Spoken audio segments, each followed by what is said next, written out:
상징 같은 인물이에요. 범죄성, 적폐성, 악랄함, 비리. 근데 이 사람이 정권을 잡고 거기에 파생된 박근혜까지의 정권이 가졌던 우리나라의 그 정체와 역진. 그게 중요해요. 예, 이런 것들을 봤을 때 이 사람이 지금 막 검찰에 출석하고 또 영장 청구를 하고 하는 과정에서 딜레이가 돼서 약간 좀 선택과 집중이 안 되는 측면이 있지만 이명박 구속되는 날 아는 사람들한테 떡 돌리겠다고 했던 사람들이 벌써 10여 년 전부터 있었다는 사실을 얼마나 행복한 일입니까? 저는 이미 돌렸습니다. 네. 그리고 또 금요일 날도 또 돌립니다. 국수. 어떤 분들이 이렇게 말씀하시더라고. 이런 사안에 있어서 구속되는 건 사실상의 유죄를 의미해요. 그럼요. 나중에 그 판단은 법원이 내리는 거지만 그래서 이명박이 사실은 길거리를 활보할 수 없는 바로 그날이 됐다는 뜻이고 이 의미가 간단치가 않은 게 저 세력들 이승만, 박정희, 전두환, 노태우, 이명박, 박근혜로 이어지는 이 세력들이 사실은 완전하게 사망 선고를 받는 날이기도 합니다. 지금 아까 말했는데 그 MB가 법정에 나와서 심사를 받을 수가 없어요. 사실상. 지금 최근에 지금 4대강까지 하나까지 기소장에 들어가 있다고 하는 거 아닙니까? 그걸 포함해서 약 8만 페이지가 넘는다고요. 범죄 사실이. 이 8만 페이지를 어떻게 분석합니까? 명박이. 대장경이네요. 아, 그러네요. 8만 대장경이네요, 거의. 근데 이게 이제 그 MB가 안 나오는 게 뭐 국제법으로도 말이 안 된다. 간단히 말하면은 누구한테나 그걸 심사를 받아서 마지막으로 판사한테 소명할 수 있게 기회를 주는 거예요. 누구한테나 주는 권리 같은 건데. 그걸 안 하겠다는 거예요? 그러니까 그거는 내가 봤을 때는 그냥 간단치가 않아요. 뭐 할 말이 있고 언제 다 보냐 이런 차원이 아니라 난 전략이라고 보는데 이러면 이 사람 재판도 안 나옵니다. 방법이 없어요. 그냥 정치 투쟁하는 거예요. 내 느낌은 그래요. 앞으로 재판도 안 나옵니다. 그런데 그럴 수밖에 없는 이유가 뭐냐면 소명할 수가 없어. 너무나 명백하기 때문에 제가. 예를 들어 죄를 다툼의 여지가 있을 수 있잖아요. 죄라는 것이. 예를 들면 박근혜처럼 다툼의 여지가 태블릿 PC가 내 거 아니다라고 계속 주장을 했던 것처럼 근데 MB 것은 다스가 내 거 아니다라는 것만 주장을 하잖아요. 근데 그러면 다스가 내 게 아니다라고 주장하는 거에 대해서 이미 검찰이 들이대버렸어. 이게 돼버려서 그다음에 만약에 MB가 나와서 재판을 계속 받게 되면 수십 명의 증인들이 나와서 당신 거 맞잖아요. 당신 거 맞잖아요. 할 거기 때문에 이거는 재판을 나올 수가 없는 입장에 지금 처해 있어요. 죄가 너무 많습니다. 그러니까 전례가 없다 그러잖아요. 이런 경우가 없어서 지금 검찰과 법원이 상당히 당황했던 부분인데 나와주는 게 맞고 박근혜까지도 나왔잖아요. 이 상태에서 이명박이 안 나온다고 하는 건 죄를 인정한다고 우리는 보통 해석하지만 정반대로 저는 볼 수 있다고 봐요. 정치보복 프레임을 전부터 걸었잖아. 네. 그렇다 보니까 그 정치보복 프레임에 있어서 현 정권 아래에서는 공정한 재판을 받을 수 없다는 그런 의도를 갖고 지금 던지는 그런 의미가 좀 커 보이죠. 그렇죠. 정치투쟁으로 가겠다는 겁니다, 지금. 그렇게 정치투쟁으로 가겠다고 첫날 뱉었어요. 어떻게 된 거냐면 이제 간단하게 정리를 하면 검찰이 법원에 구속영장을 19일 날 청구를 하고 구인장을 발부를 받습니다. 그 구인장을 발부를 받는 데는 거는 자 이제 MB께서는 우리하고 같이 법원에 가서 영장 실질 심사를 받으시고 날짜가 확정이 됩니다. 22일 실질 심사를 받으시고 여기에서 구속영장이 발부가 되면 들어가시는 겁니다. 그리고 이제 강제로 구인할 수 있는 권리를 법원으로부터 받았는데 이명박이 검찰에게 공식적으로 안 간다고 얘기를 해요. 그러니까 검찰이 화가 났습니다. 그래서 그럼 구인장 필요 없으니까 당신 안 나온다 그랬으니까 그러면 벌썩이야. 없는 상태로 진행을 할 수 있어 법원에서는. 그리고 구인장을 법원에 반납을 해버려요. 그러니까 이명박 측에서는 깜짝 놀란 거예요. 그렇죠. 이거 이렇게 되면 안 되는데 상황이 달라지는데 막 이게 말싸움이 오고 가고 논쟁거리가 되고 뉴스에도 오르내려야 자기 입지가 그래도 조금 말빨이 지지자들한테 먹힐 텐데 그게 아닌 거예요. 그래서 깜짝 놀라서 변호인단 측으로 하여금 변호인단 측이 법원에 공식적으로 또 얘기를 합니다. 어떻게 얘기하냐면 우리 각하는 참석 못하지만 우리 변호인단은 참석할 거예요. 라고 그렇죠. 법원에다가 얘기를 해요. 그러니까 법원이 이번에는 법원이 화가 난 거예요. 아니 본인이 나오려면 나오고 아니면 그냥 관두는 거지. 본인이 안 나오고 변호인만 나온다는 건 말이 안 되거든요. 영장실질심사에서는. 왜냐하면 영장실질심사라는 것은 20여 년 된 제도인데요. 검찰이 구속을 하겠다라는 의사를 표현한 구속영장을 청구를 하면 법원이 이것이 과연 저 피의자라고 지목된 사람의 인권을 보호해줘야 되는데 과연 구속이 할 만큼 이게 위중한 사항이냐.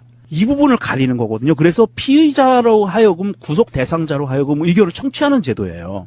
그래서 이 사람이 뭐 도망갈 염려도 없고 범죄 사실이 다툼의 여지도 있고 이래라고 하면 구속을 안 시켜주는 제도거든요. 사람의 인권을 보호하기 위한 제도예요. 그래서 변호인의 의견을 듣는 게 아니고요. 구속 당사자의 의견을 듣는 제도예요. 그런데 당사자는 안 나오고 변호인이 나온다니까 이번에 법원이 화가 난 거예요. 그러니까 이럴 때는 사실은 MB 있잖아요. 귀때기 잡고 이렇게 끊고 나오는 이게 있어야 돼요. 예, 끊고 아니, 나와요. 이게 질질 끊고. 법의 해석에 따라서는 이명박을 체포해서 그럼 그 자리에 앉혀야 된다는 의견도 있어요. 안 쳐야 돼요. 일부 법률가들은. 귀때기를 그게 뜯어가지고 맞다고. 질질 끊고 와야 돼요. 얼마 멀지도 않아요. 왜? 그래서. 사실 이제 이명박이 원했던 것은 그거예요. 끌고 나와라 귀때기 잡고. 검찰이 구인장을 갖고 와서 자기를 강제로 구인해가는 것을 프레임을 원했던 그렇지. 거예요.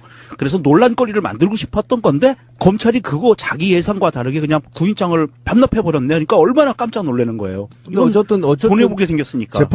검사가 그 구속영장 청구할 때 구치소까지 다 명기했고요. 집에서 이제 구인하겠다 이렇게 판사한테 밝혔기 때문에 어차피 자기 집에서 구인될 수밖에 없어요. 이 사항은. 이 구속영장이 나오면 이제 그렇게 되는 거죠. 그렇게 되는 예. 거죠. 구치소까지 다 뭐 결정돼서 올렸는데. 뭐. 이제 구인이라는 고급스러운 표현 쓰지 마시고요. 체포. 체포. 이명박 집에 들어가서 띵동 도우미 문 열어주세요. 누구세요? 자, 나와 검찰에서 나왔습니다. 한 끼 줍쇼 아니에요? 이명박 씨 계십니까? 지금 안 계셔요, 애기 아빠. 이명박이 할 수 없는 것들이 있잖아요. 이를테면은 사실은 도주 이런 건 못하니까 할 수도 있죠. 있지. 지구목이 많으니까. 주변에. 갑자기 법원에서 이제 구속영장이 발부가 되니까 갑자기 논현동에 헬기가 떠요. 다다다다다다. 이명박 집에 옥상에 딱 앉아요. 그 힘얼건하고 막 삐쩍 마르고 쥐새끼같이 생긴 놈이 막 옥상으로 올라가. 막 타고 날아가는 거야. 그렇죠. 저는 의심스러운 게 이명박 집 위에 그 태양광 판넬이 큰 게 있는 게 정말 의심스러운 게 이명박이 전기세 아끼는 사람이 아니에요. 정부에서 지원을 해주기 때문에. 거기서 벌어진 고모가 나와? 대통령 예우에 관한 바지가 법률. 나와 씨발. 아니 그게 아니고 우주선이? 저는 그 논현동부터 일본까지 땅굴을 파놓고 그 땅굴 안에 전구를 밝히는 용도로 태양광 패널을 놓은 게 아닌가. 그 생각이 참 대단하다 씨발. 와. 근데 그래서 구속영장이 청구가 돼서 나오면 이게 이제 청구된 게 인정돼서 나오면 그 땅굴을 통해서 일본으로 튀는 게 아닌가 싶어요. 근데 이제 이명박이 구속이 되는 순간 박근혜하고 약간 좀 다른 구조예요. 박근혜는 현직 대통령이 있으면서 언론들이 다 풀리는 상황이 되니까 온갖 이상한 것들이 다 나왔잖아요. 수개월간. 정말 그런 민낯을 봤는데 그러고 보니까 막상 구속되고 나와서는 더 나온 게 별로 없어요.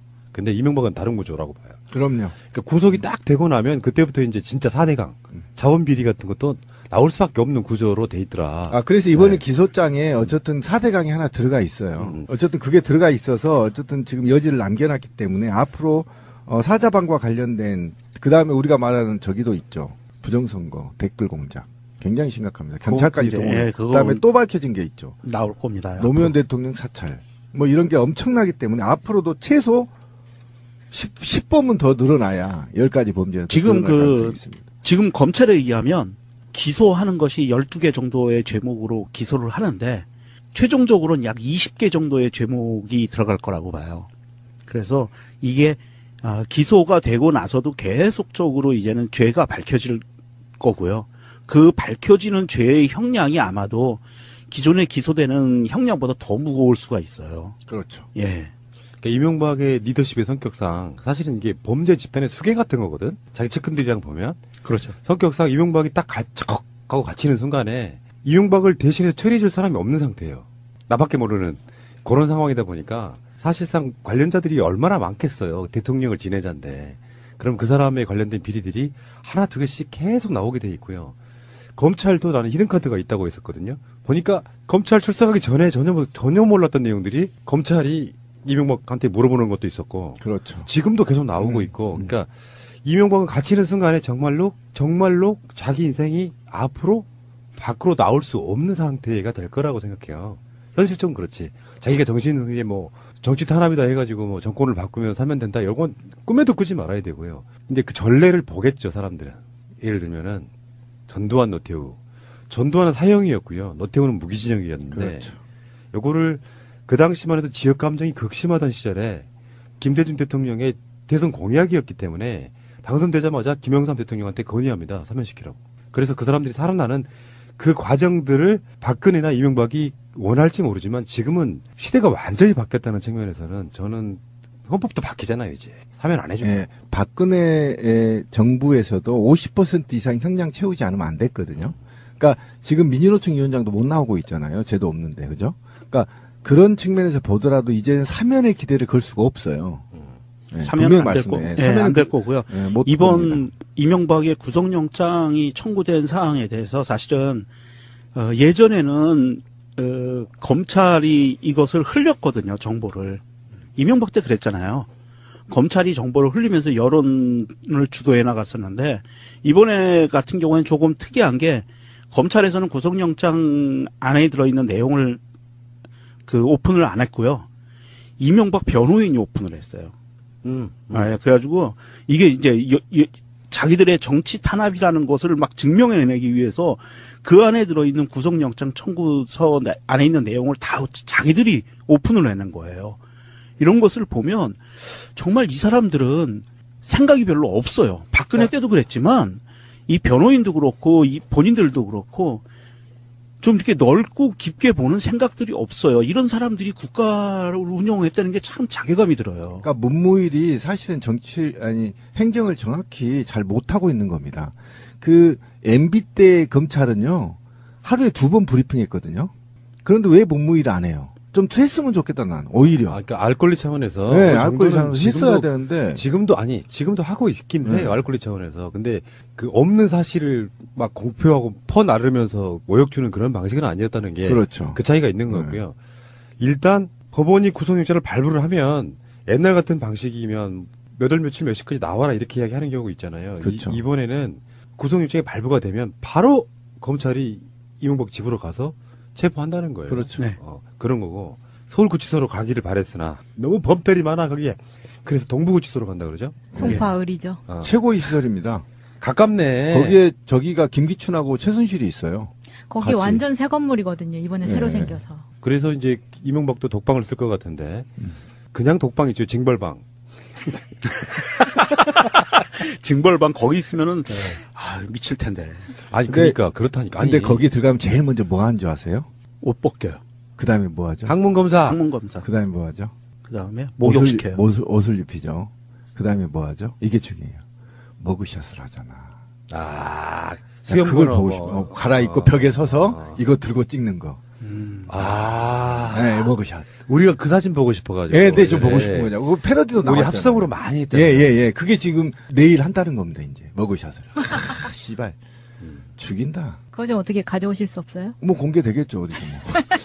공개 안 되겠네요, 참. 박근혜 때는 그 사진은 공개가 안 됐죠. 네. 그 그런데 공개는 공개할 수 503호라고 없죠. 알려져 있죠. 예, 503호라고. 예. 머그샷. 진짜 보고 싶다. 보고 싶다. 공개적으로 해야 되는데.